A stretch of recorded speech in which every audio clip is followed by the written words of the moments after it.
UDF ശക്തമായിട്ടുള്ള ഉജ്ജ്വലമായിട്ടുള്ള വിജയം. എനിക്ക് സംശയമില്ല. പാലക്കാട് നേടിയതിനേക്കാൾ വലിയ വിജയം നിലമ്പൂർ UDF.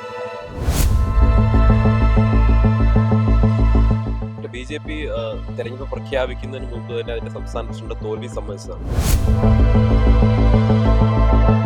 ആര്യ ഷൗക്കത്തിന് അനുകൂലമായിട്ടുള്ള ഒരു ജനവിധി തീർച്ചയായിട്ടും നിലമ്പൂരിലുണ്ടാകും.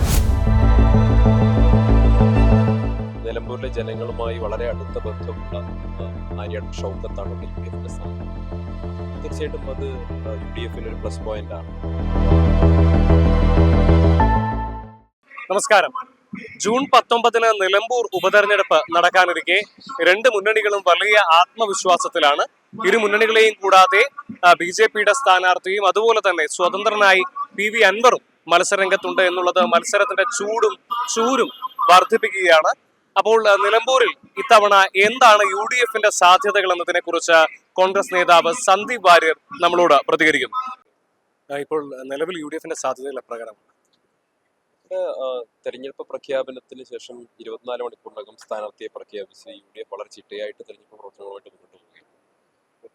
ഇവിടെ മൈക്രോ ലെവൽ തലത്തിൽ ബൂത്ത് തല മാനേജ്മെന്റ് UDF വളരെ ഭംഗിയായി ചെയ്തിട്ടുണ്ട്. കോൺഗ്രസ് പാർട്ടിയും മുസ്ലിം ലീഗും ഉൾപ്പെടെയുള്ള UDFന്റെ ഘടകകക്ഷികൾ വളരെ ഭംഗിയായിട്ട് ഇവിടെ പ്രവർത്തനം ആസൂത്രണം ചെയ്യുകയും അത് കൃത്യമായി മുന്നോട്ട് കൊണ്ടുപോയി ചെയ്തു.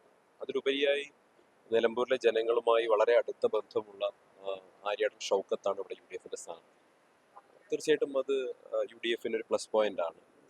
അദ്ദേഹം നേരത്തെ പഞ്ചായത്ത് പ്രസിഡന്റായിട്ട് മുനിസിപ്പൽ ചെയർമാനായിട്ടൊക്കെ ജനങ്ങൾക്കിടയിൽ നിറഞ്ഞു നിൽക്കുന്ന ഒരു വ്യക്തിത്വമാണ്. ആ നിലയ്ക്ക് നിലമ്പൂരുകാർക്ക് എന്നും നേരിട്ട് ബന്ധപ്പെടാവുന്ന ഒരു ഒരു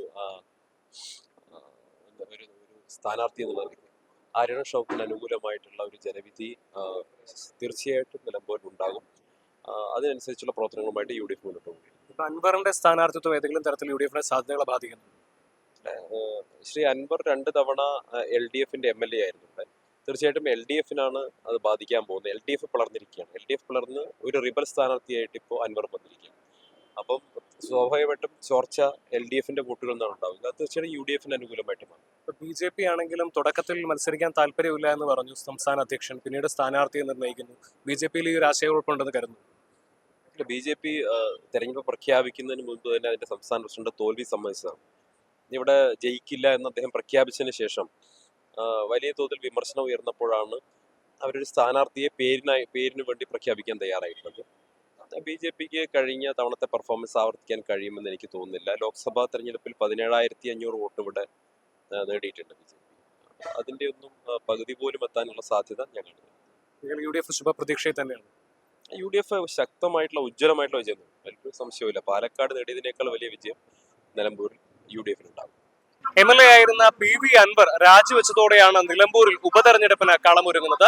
കഴിഞ്ഞ 2 തവണ LDFന്റെ സ്ഥാനാർത്ഥിയായി MLA ആയി വിജയിച്ച PV അൻവർ ഇപ്പോൾ പിണറായി സത്തിന്റെ വലിയ വിരോധിയായി തീർന്നിരിക്കുകയാണ്. അതോടെയാണ് PV അൻവർ രാജിവെക്കുകയും തുടർന്ന് ഇത്തരത്തിലൊരു തെരഞ്ഞെടുപ്പിനുള്ള സാധ്യത ഉണ്ടാവുകയും ചെയ്തത്.